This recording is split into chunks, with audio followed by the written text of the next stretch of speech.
Hook beginning. I never thought a simple flight would reopen every old wound I had spent years trying to bury. At 30,000 feet, above a world that suddenly felt too small for the two of us, my sister leaned back in her seat, smirked, and whispered loud enough for half the row to hear, "Look at her, Miss Failed Pilot. Couldn't even stay in the skies she worshipped." Her words sliced deeper than she realized. Or maybe she did realize it. Maybe that was the point. I stared out the small window, pretending the clouds were more interesting than her taunting. But inside, something twisted. I could almost hear the echoes of the past, the long nights of training, the pride in my instructor's voice, the final day everything shattered because of one mistake I paid for more than once. My name is Alina, and once, flying was the thing I loved most in the world. But that day, the cabin lights dimmed and the engines hummed like a lullaby I didn't trust. I felt something heavier settling inside me, a feeling I knew all too well. My sister, Maya, had always been the star of the family. The one who succeeded, sparkled, charmed. I never envied her. I only wished she didn't enjoy stepping on me just to stand a little taller. When she found out I had lost my position in the Air Force, she laughed for days. She made sure everyone else laughed too.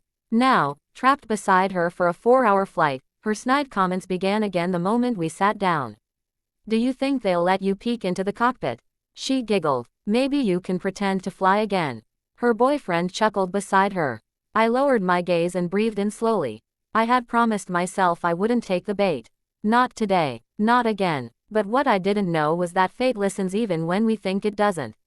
And that day, at 30,000 feet, my quiet promise to myself would soon collide with a moment that would destroy everything Maya believed she knew about me, and about herself. Because before this flight landed, I would be forced to reveal the part of me I had tried so hard to hide. The part trained for emergencies no one else saw coming. And by the time the wheels touched the ground, 300 lives would owe their safety to the sister Maya loved to mock. Mid-conflict and betrayal. The first sign of trouble was so subtle that most passengers didn't notice. A soft jolt, almost like the plane had rolled over a bump in the sky. People laughed. Someone joked about turbulence. But my chest tightened in a way I could never ignore. Years of training conditioned me to listen to every shift in engine rhythm, every unnatural vibration. And something was wrong. Maya leaned over, whispering loudly, "Relax, Alina. You're not in a fighter jet. Nobody needs your imaginary skills." Her words burned, but my focus drifted toward the front of the cabin. The flight attendants moved with a strange stiffness, their practiced smiles cracking at the edges. Then one of them disappeared into the cockpit and didn't come out. My heartbeat quickened. The intercom clicked. Silence. A long one. Then the captain's voice, thin, strained, almost trembling. "Ladies and gentlemen, we're experiencing a technical issue. Please remain calm." People started murmuring. Some clutched their armrests. Others looked out the windows as if the answer was somewhere in the clouds. Maya rolled her eyes. Drama. They just want people to stop walking around. But I knew better. Another jolt, harder this time. The lights flickered. A baby cried somewhere behind me. Something snapped inside me, something that had gone unused for too long. My training wasn't imaginary. It wasn't broken. It wasn't gone. It was instinct, buried under pain and humiliation but alive, waiting. I unbuckled my seatbelt. "What are you doing?" Maya hissed. "Sit down. Don't embarrass yourself." I ignored her and stood. One of the attendants saw me and quickly shook her head. "Ma'am, please stay seated." I leaned in just enough for her to hear. "I'm a trained military pilot.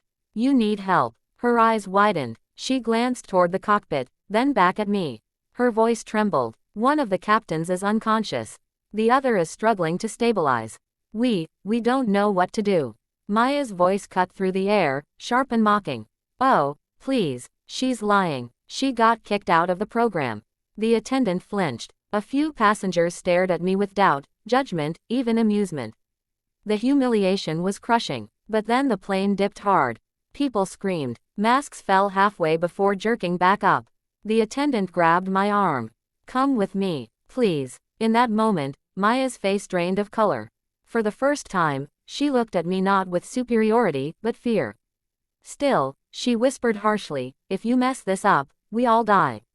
Don't try to play hero." Her betrayal wasn't new, but hearing it when the world tilted sideways felt like the coldest thing she had ever said. I didn't answer. I simply walked forward, heart pounding, mind sharp, every muscle remembering the life I thought I had lost. And as the cockpit door closed behind me, I realized something painful and powerful. Sometimes the people closest to us want our failure more than our growth. But sometimes fate gives us the chance to rise anyway. Ending, revenge, climax and moral. The cockpit was chaos. Warning lights flashed like angry stars. The remaining pilot was drenched in sweat, his breathing uneven. He looked at me with desperation, not pride, not doubt, just human fear. "I need your hands," he said. "Now." His voice steadied me. My training surged back like a second heartbeat. I slipped into the co-pilot seat, clipped the headset on, and scanned the controls. It was a systems failure mixed with pilot incapacitation. Rare, brutal, recoverable only with precision and nerve. The plane shook again. The pilot groaned. "If we lose altitude this fast, we won't make it to land." "I've got it," I whispered.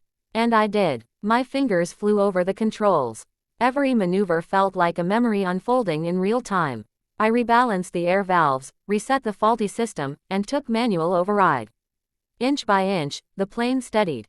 But the hardest part was still ahead. Landing. As we approached the runway, emergency vehicles lined the edges like silent witnesses. The air was heavy, thick, almost reverent. The pilot looked at me and nodded weakly. "Take us home." So I did. The landing wasn't perfect, but it was safe. Smooth enough that the passengers only gasped when the wheels touched down gently, not in terror, but disbelief. The moment we stopped, applause erupted. Someone sobbed. Someone whispered a prayer. I exhaled for the first time in what felt like hours. Then I stepped out of the cockpit. Passengers stared at me with wide, grateful eyes. Some murmured thank you. A few reached out to touch my arm as if I had done something miraculous. But what I remember most was Maya. She stood frozen in the aisle, her expression shattered. Not angry, not mocking, just humbled. For the first time in years. She opened her mouth, but no words came out.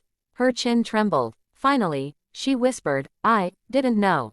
I'm sorry." Her apology wasn't grand. It wasn't loud, but it was real. And in that moment, I realized my revenge wasn't the landing, or the applause, or the praise. My revenge was the truth. The truth that no matter how much she tried to break me, I had never stopped being strong. I smiled softly. "It's okay, Maya. Now you know." As we walked off the plane, side by side, I felt something I hadn't felt in a long time. Peace. Because sometimes the greatest justice isn't proving someone wrong. It's proving to yourself that you were enough all along.